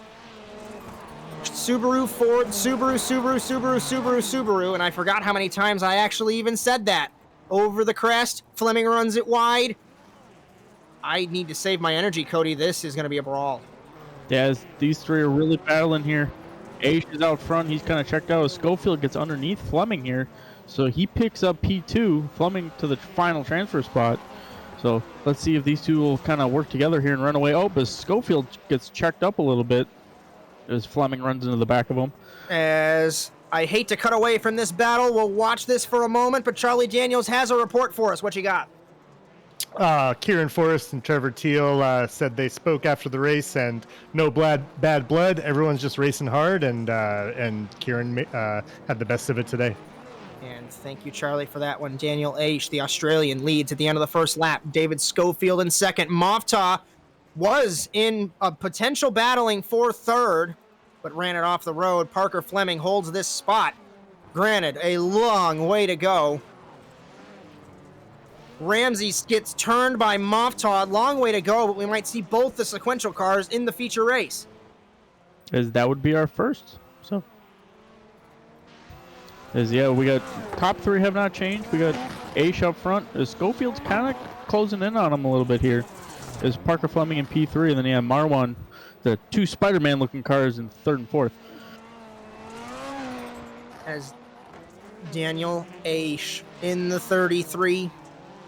Part of the championship winning team in 2020A with Matt Hartley. Interestingly, that season, I should say, they did not win the Constructors' Championship. That went to LRL Racing Team, who is not represented tonight. Magnus Ogenhow not here, nor is Dipple or Dan Mack. So Schofield representing that new sponsor in the 27. He got that sponsor a couple weeks ago, and I forgot to mention it. So SubaruPartsForYou.com aboard that private Subaru, and hopefully he will get into the feature race. But we've got 4 laps left, and I keep saying anything can happen because it will. We don't see anything until the checkered flag. As Schofield there ran an 18.5 to Aish's 19.4. So definitely Schofield's got the pace to possibly win this. Let's see if he can get it done. 1:18.5 to a 19.4, like you just said, 9/10 up. But this track, it's so hard to be consistent at this track. And I haven't even ran a full lap. I think I crashed on my first lap. But speak of the devil, Aish into the fence. on the berm, and the 33 off the track nearly. Will he get back to the race lead? He runs the wider line through the whoops, rounding the corner. We're going to go over the crest and down into the final complex in the final sector. Schofield to the race lead for the moment. These two are battling up front. P3 has no pressure with Fleming, as Marwan's about a handful of seconds behind him, and then Marwan's checked out from the next guy behind him. So the battle for the win here is our best battle so far on track. 5 seconds from Fleming to Moftaw, and it's a further 5 seconds from Moftaw to Howell, and it's 12 to Ramsey, and a further 14 to Feldman. So this second spot is the best battle, but Fleming comfortably in that transfer spot as we look at the race lead between Schofield and Aish.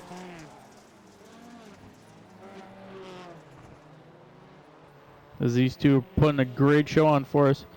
As Schofield ran 18 flat to Dan's 20.1, although, as Dan makes another mistake here. Off the track goes the 33. He's going to get passed potentially by Fleming.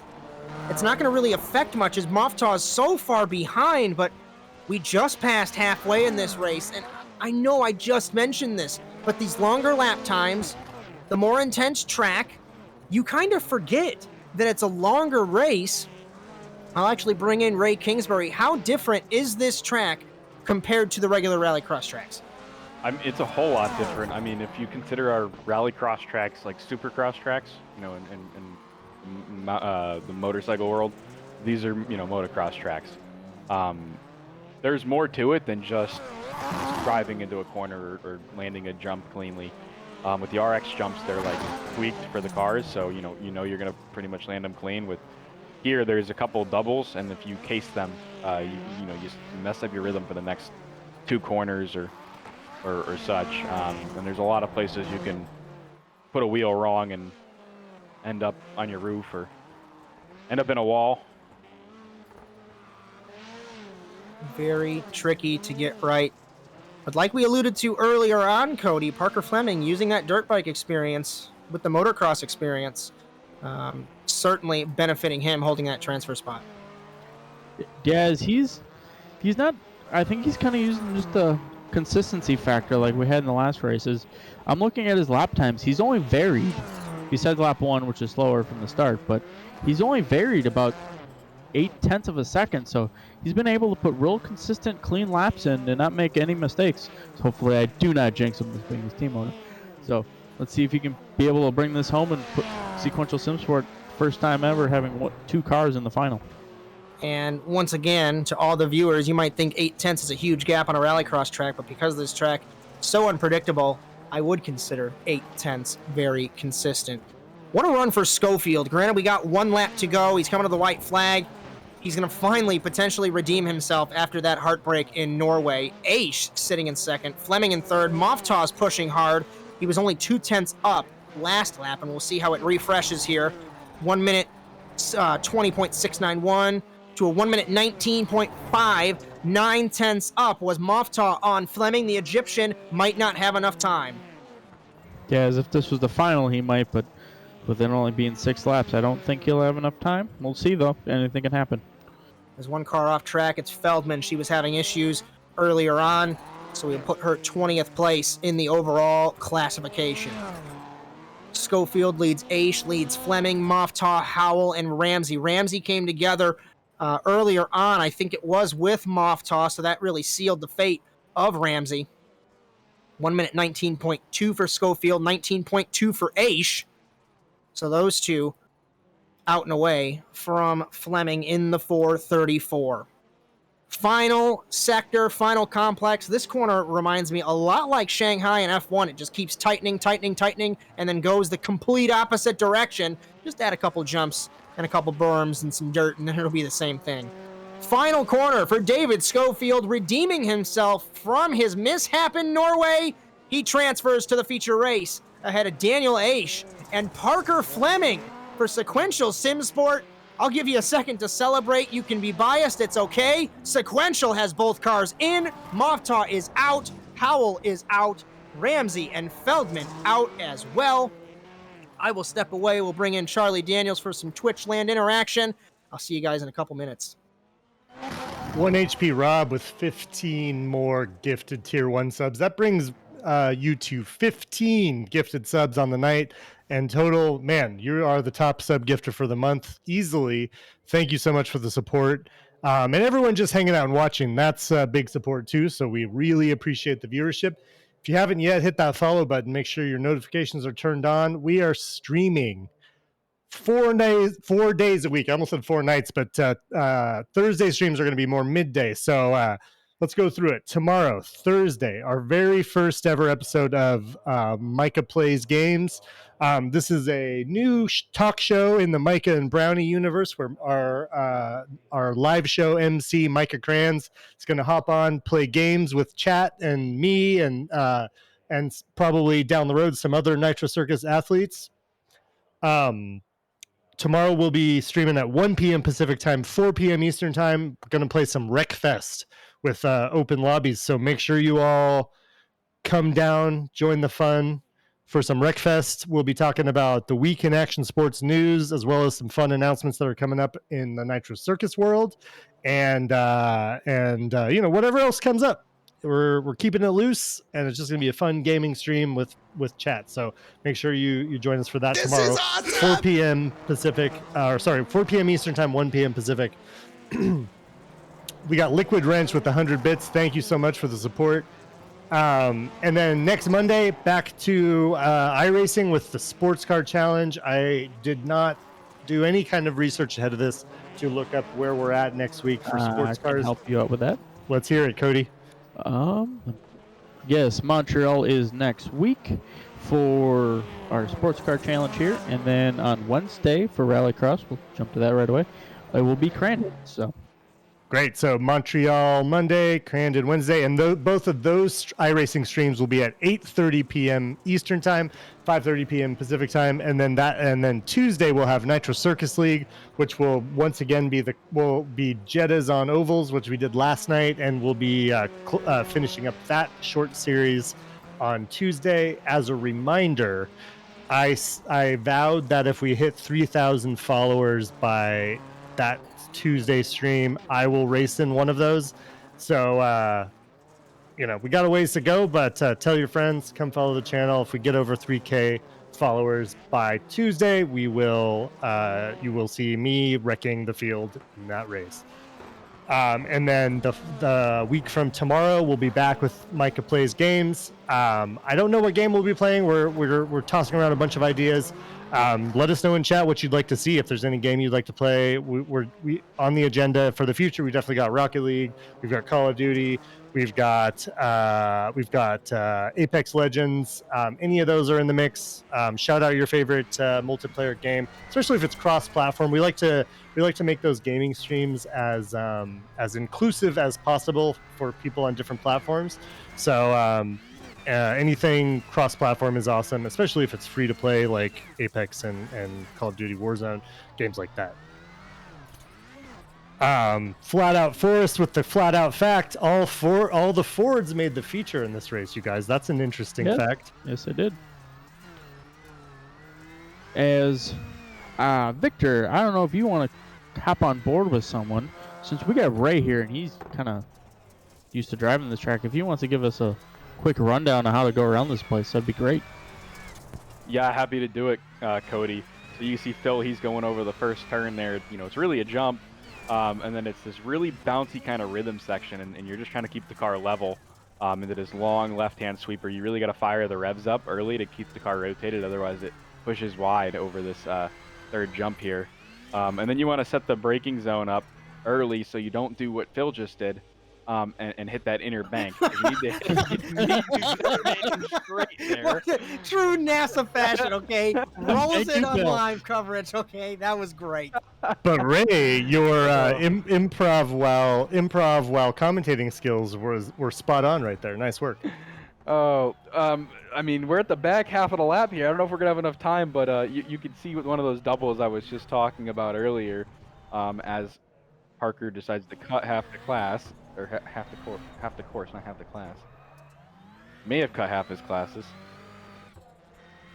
Yeah, so let's try this again. I don't know who this is, but Kieran.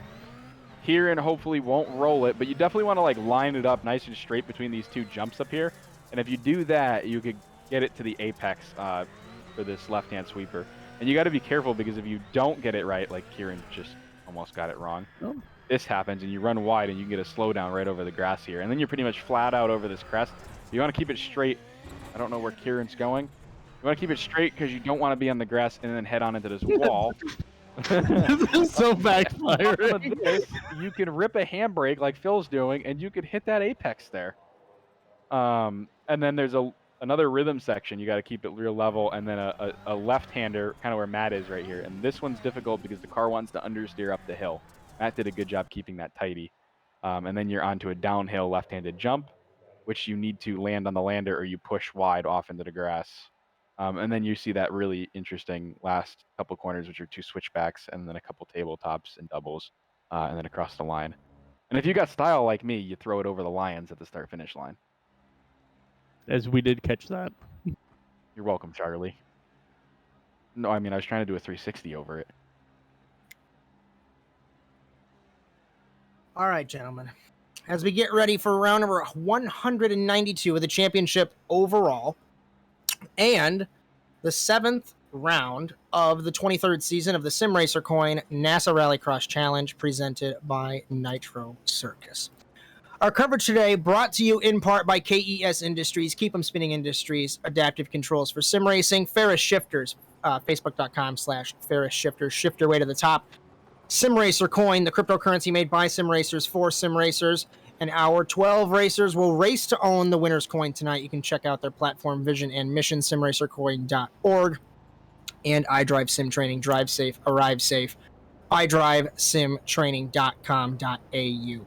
Speaking of iDrive Sim Training, one of their cars on the outside of the front row, Luke Krause, holding the red plate after Sindre Silva's disqualification from the championship.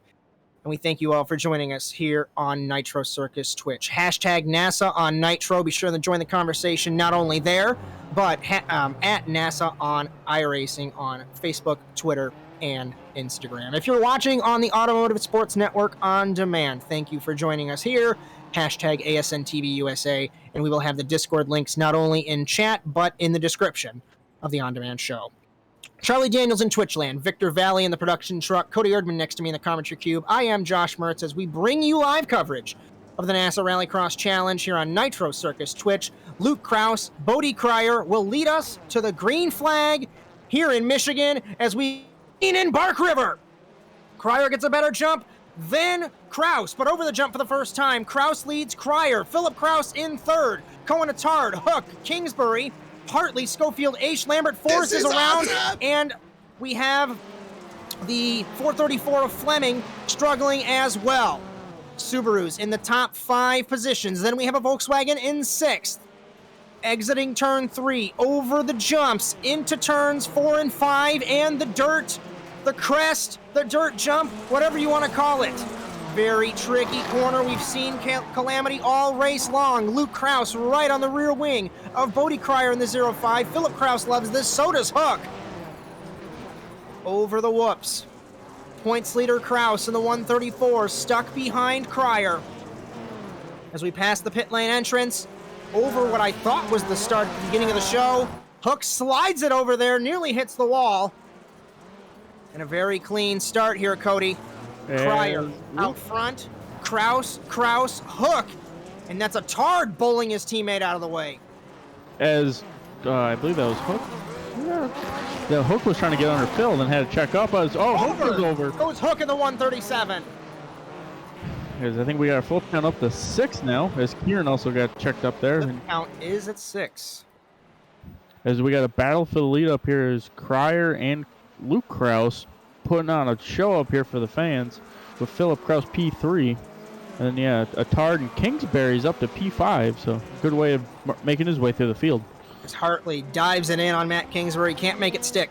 So the 2020A champion trying to take the fight to one of his rivals from that season. Through the chicane, Hartley very respectful to Matt Kingsbury over the crest.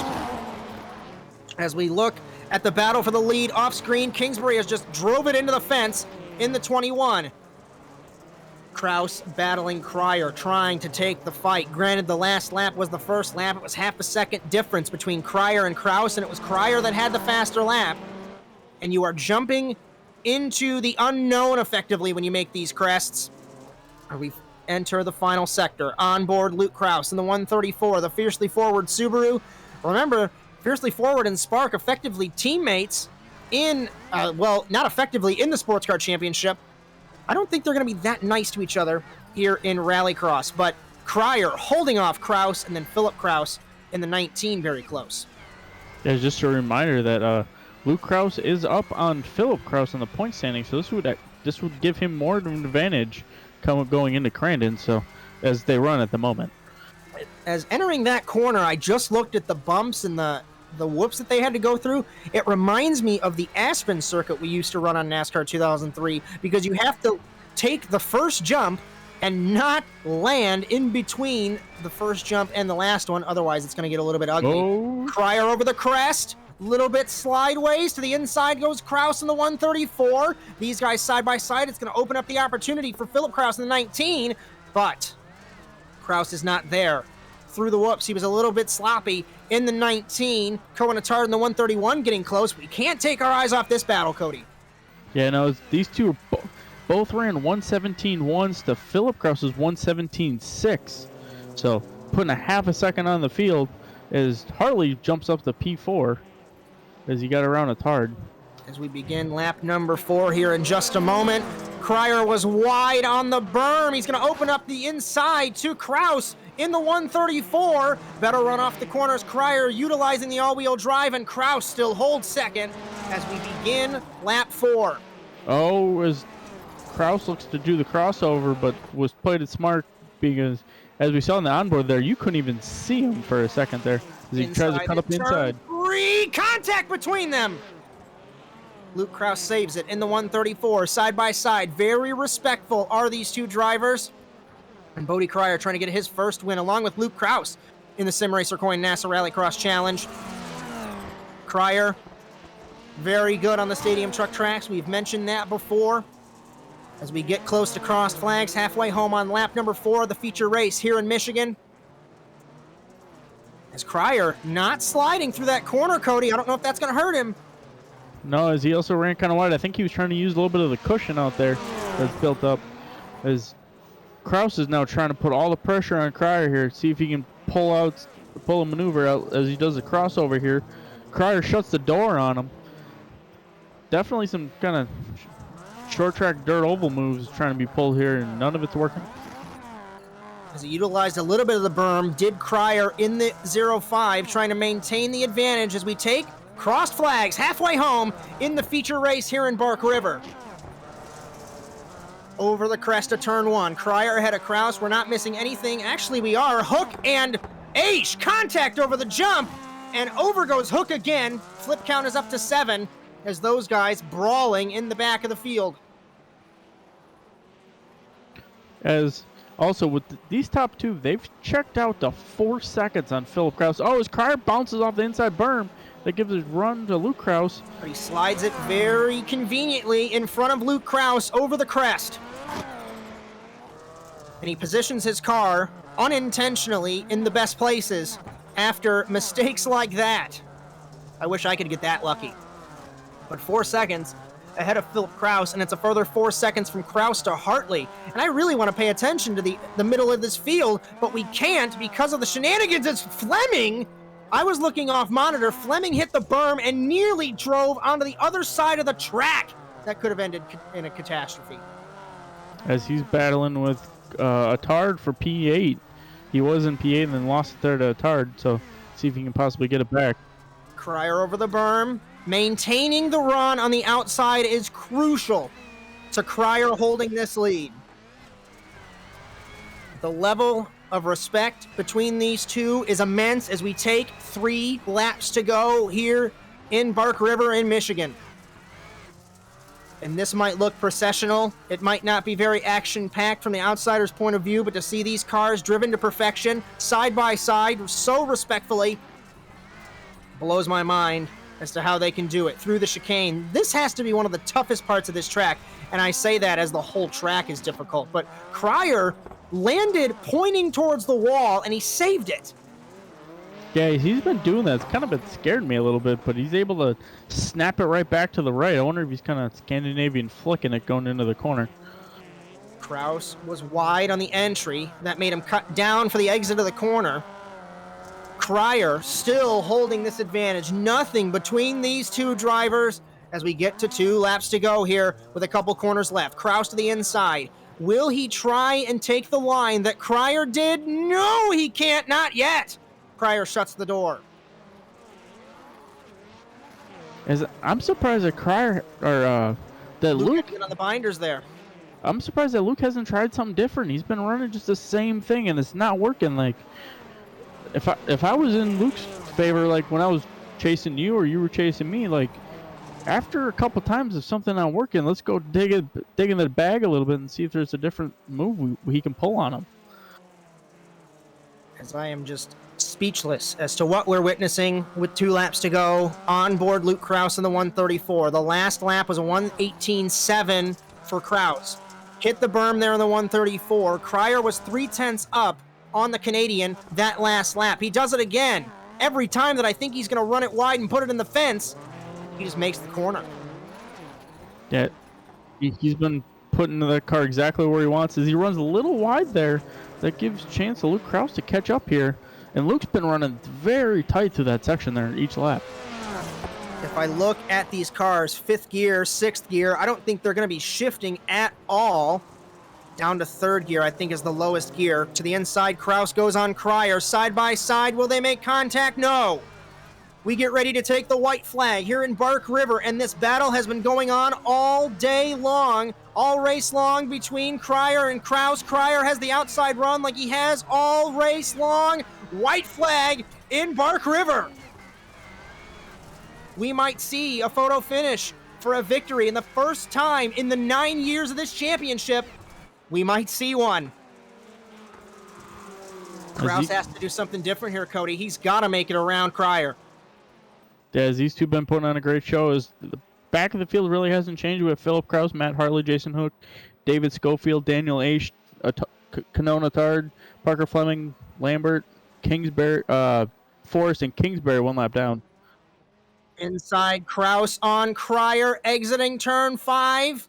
Can't make it happen. Cryer pushed it out wide, but he held his momentum well. It's something that is so difficult to get right. I feel my voice becoming scratchy. We have to maintain this, though. Contact between them. Kraus has to make something happen. Over the jump. Will he take the fight? He does, but they make contact, and Cryer holds the spot. Final couple of corners, and Kraus is getting desperate. He's got to make something happen as we wind through the final corner. Will he take the berm on the outside? Will Cryer hold the spot?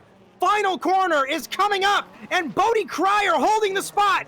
Kraus to the inside, off the final jump. This is it, side by side, coming to the line. Kraus has a run, but he can't do it. Cryer wins in Bark River, ahead of Luke Kraus, and Philip Kraus comes home in 3rd.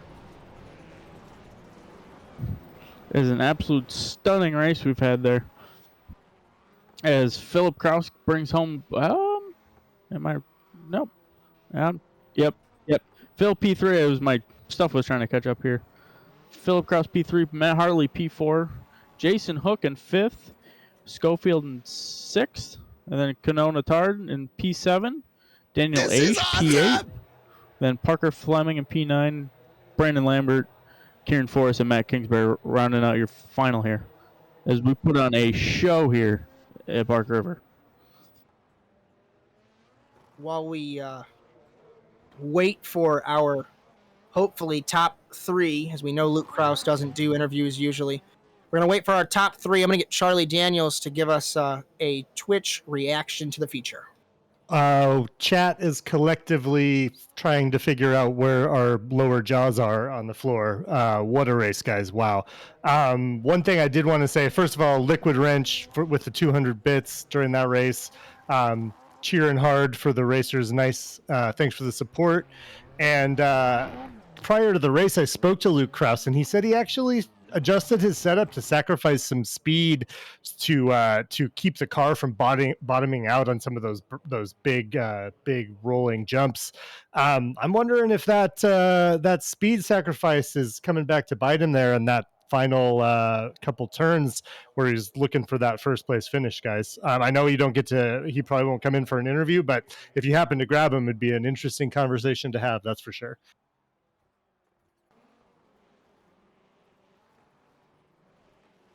As we're going to have a chat, Cody's going to have a chat with Philip Kraus here. We're going to bring in our third place man, Philip Kraus. Cody Erdmann, we're all former teammates here, but Cody, this interview is all yours.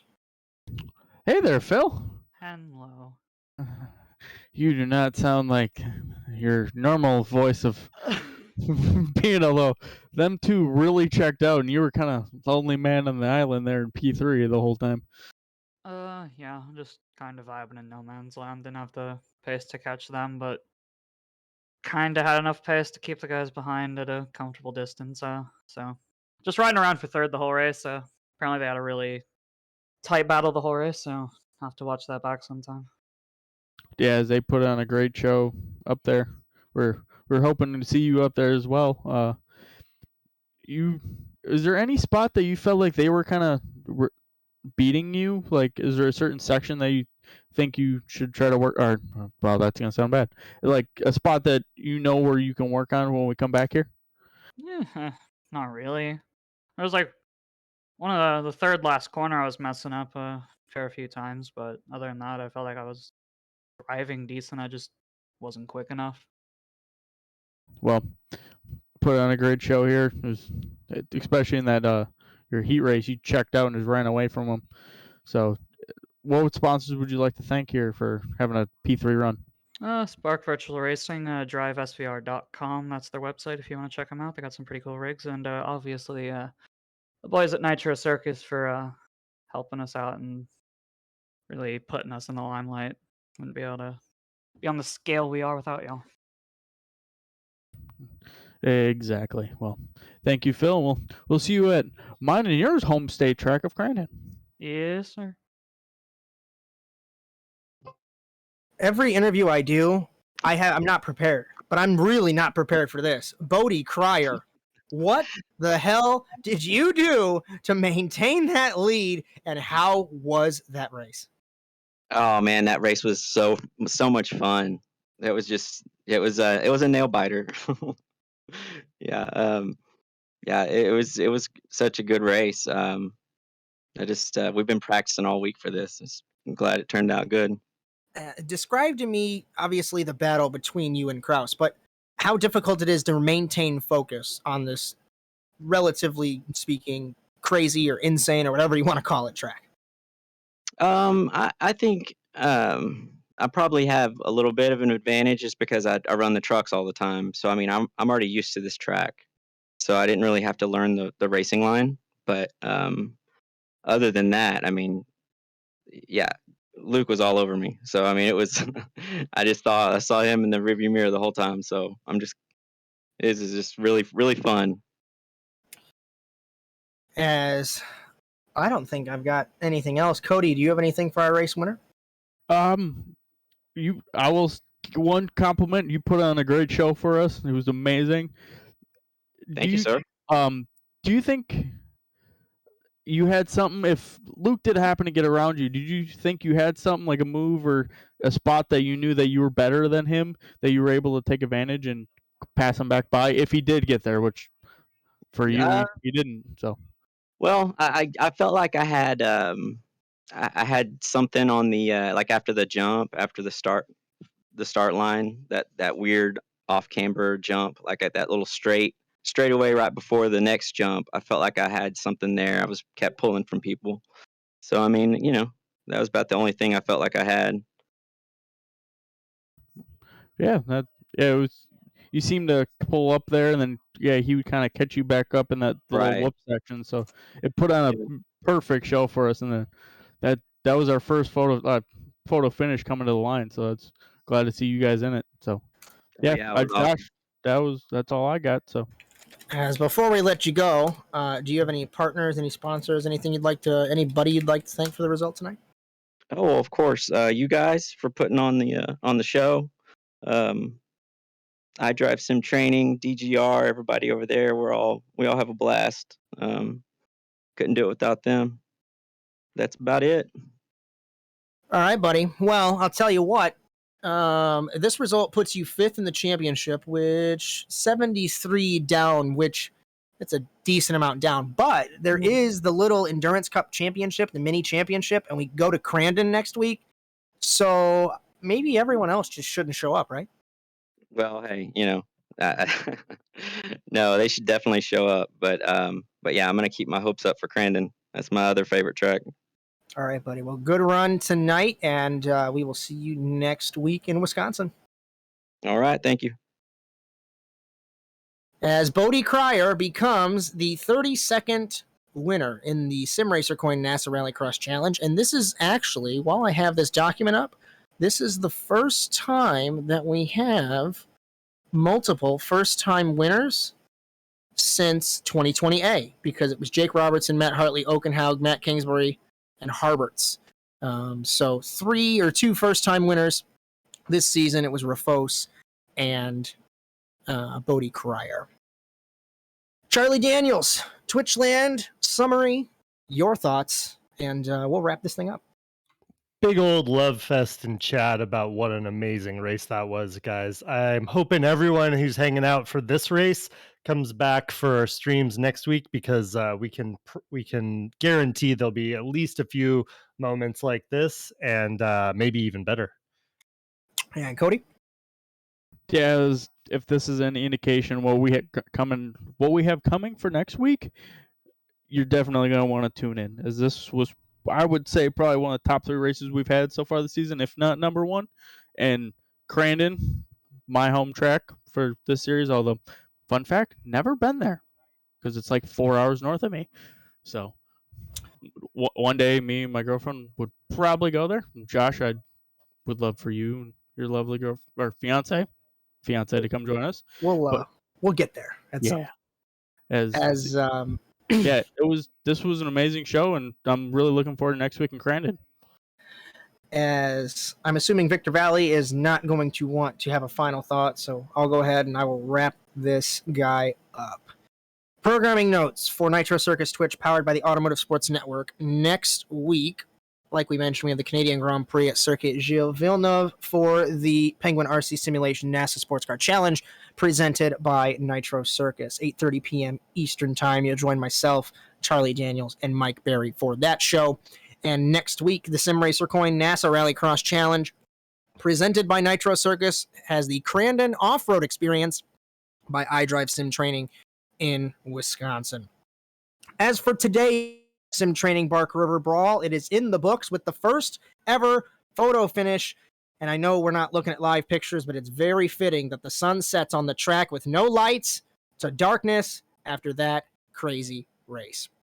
From all of us here at Nitro Circus, North American Simulated Auto Racing, and the Automotive Sports Network, Victor Vallee, Cody Erdmann, Charley Daniels, Chad Irvine, Mike Berry, Brandon Lambert, Ray Kingsbury, I am Josh Mertz. Whether you're joining us on Nitro Circus Twitch or ASN On Demand, hashtag NASA on Nitro, or hashtag ASNTBUSA, we will see you either Monday or Wednesday. But until then, so long, everyone.